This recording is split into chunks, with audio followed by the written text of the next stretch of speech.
প্রিয় দর্শক, সাজ্জাদ কাদিরের প্রীতি নিন, শুভেচ্ছা নিন।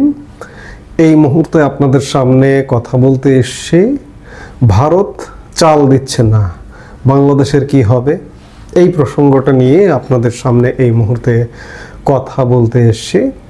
দেশে বর্তমানে চালের পর্যাপ্ত মজুদ রয়েছে বলে অর্থ উপদেষ্টা সালেউদ্দিন আহমেদ জানিয়েছেন। তবে পার্শ্ববর্তী দেশ হঠাৎ করে চাল রপ্তানি বন্ধ করায় কিছুটা অনিশ্চয়তা তৈরি হয়েছে।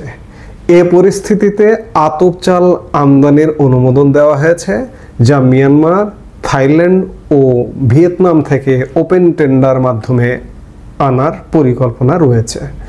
মঙ্গলবার সচিবালয়ে সরকারি ক্রয় সংক্রান্ত উপদেষ্টা পরিষদের বৈঠক শেষে সাংবাদিকদের সঙ্গে আলাপকালে এসব তথ্য জানান তিনি। গত 24শে সেপ্টেম্বর আকস্মিকভাবে বাসমতি ছাড়া অন্য চাল, আমরা সাধারণ যে গরিব মানুষ মোটা চাল খায় কিংবা চিকন চাল, মিনিকেট চাল, নাদির শাল চাল, এসব চাল যে ভারত থেকে আমরা আমদানি করি, সেগুলো শুধুমাত্র বাসমতি ছাড়া অন্যান্য যতগুলো চাল আছে রপ্তানিতে নতুন শর্ত আরোপ করেছে ভারত।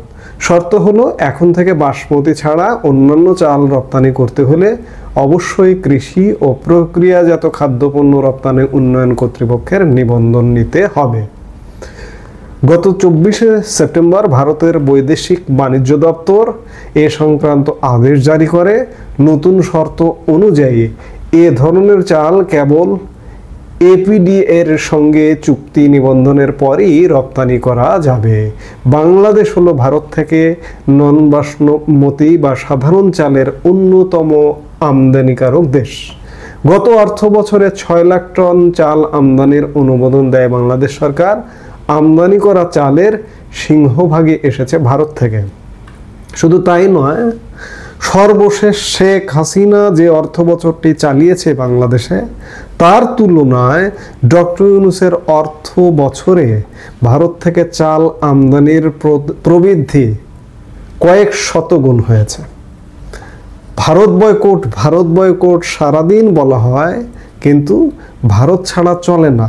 শুধু চাল নয়, আমদানি ক্ষেত্রে ভারত থেকে আমদানি গত অর্থ বছর সর্বশেষ শেখ হাসিনা যে অর্থ বছরটি দেশ শাসন করেছেন, সেই অর্থ বছরের তুলনায় চলতি অর্থ বছরে পরিসংখ্যান বলছে যে ভারত থেকে পণ্য আমদানি বেশি করা হয়েছে।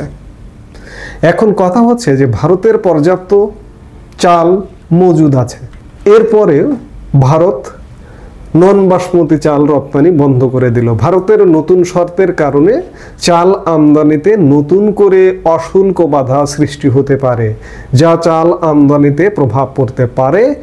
এমন এক সময় ভারত চাল রপ্তানিতে নতুন শর্ত দিল যখন দেশটির চাল মজুদ ইতিহাসের সর্বোচ্চ পর্যায়ে। সারা পৃথিবীর প্রায় 40% চাল ভারত একাই সরবরাহ করে এবং সারা পৃথিবীর চালের বাজার কি হবে সেটি নিয়ন্ত্রণ করে ভারত, ভারতীয় চালের সরবরাহের উপরে। সম্প্রতি রয়টার্সের এক সংবাদে বলা হয়েছে, সেপ্টেম্বর মাসের শুরুর হিসাব অনুযায়ী ভারতের সরকারি গুদামে চালের মজুদ গত বছরের তুলনায় 14% বেড়ে ইতিহাসের সর্বোচ্চ পর্যায়ে পৌঁছেছে। ভারত গত কয়েক মাসে বাংলাদেশের সঙ্গে বাণিজ্যে বেশ কয়েকটি নিষেধাজ্ঞা দিয়েছে। ভারত থেকে আমরা এই মুহূর্তে চাল আমদানিতে ধাক্কা খেলাম বা ধাক্কা খাচ্ছি। ভারতের 14% উদ্বৃত্ত চাল থাকা সত্ত্বেও ভারত নিষেধাজ্ঞা দিয়েছে। ভারত আমাদের কাছে এমন একটা দেশ, আমার চালের দাম বেড়ে যায়, ভারত থেকে আমদানি উন্মুক্ত হওয়ার সাথে সাথে চালের দাম কন্ট্রোলে আসে। এমনিতে এবছর চালের দাম অতি বেশি। এই মুহূর্তে একদম গরিব মানুষ যে চালটি খায়, একদম মোটা চাল, সেটিও মনে হয় 50-এর ঊর্ধ্বে। চালের দাম বেড়ে যায়, ভারত থেকে উন্মুক্ত, বাজার কন্ট্রোল হয়ে যায়। পেঁয়াজের দাম বেড়ে যায়, ভারত থেকে আমদানির অনুমতি, বাজার কন্ট্রোল হয়ে যায়। আমার দেশে মরিচের দাম বেড়ে যায়, মরিচ 1000 টাকা কেজি হয়ে যায়, ভারত থেকে আমদানির উন্মুক্ত করে দিলে মরিচের দাম কমে যায়। এই হচ্ছে ভারত বাংলাদেশের ব্যবসার বাস্তব অবস্থা।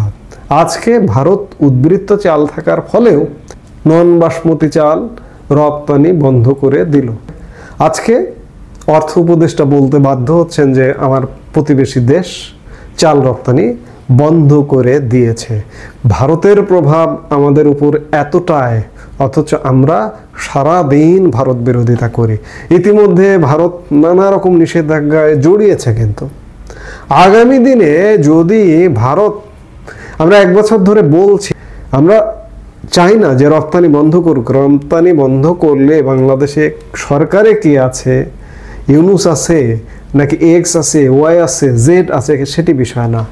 আমাদের সাধারণ মানুষের জীবন আরও এমনিতেই কঠিন হয়ে গেছে, আরও কঠিন থেকে কঠিনতর হবে। ভারত এই কাজটা হয়তো করবে না, ভারতের ব্যবসায়ীরাও এটা করবে না যে ভারত বাংলাদেশে পণ্য রপ্তানি করবে। এবং এই যে একটা বৈরী সরকার আছে, কূটনৈতিক সম্পর্ক নেই, তারপরেও আগের অর্থ বছরের তুলনায় এই অর্থ বছরে রপ্তানি বেশি হয়েছে। কিন্তু বাংলাদেশের অবস্থা যেমনটা চলছে, এভাবে চলতে থাকলে ভারত যদি সাময়িক সময়ের জন্য চিন্তা করে যে ভারত থেকে কোনো ধরনের পণ্য বাংলাদেশে রপ্তানি করা হবে না। আমি এগুলো আগেও বলেছি, একাধিকবার বলেছি, যখন কোনো প্রসঙ্গ আসে আবার উচ্চারণ করি।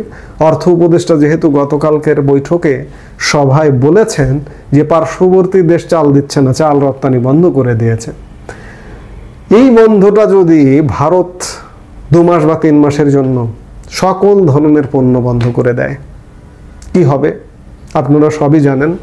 এই যে টেক্সটাইল শিল্প থেকে শুরু করে গার্মেন্ট শিল্প, আমার শরীরে সব ভারতীয় সুতা, ভারতীয় কাপড়ে তৈরি, আমার শরীরে যা কিছু আছে সব, এবং আমার প্রধান রপ্তানি খাত গার্মেন্টস বাধাগ্রস্ত হবে।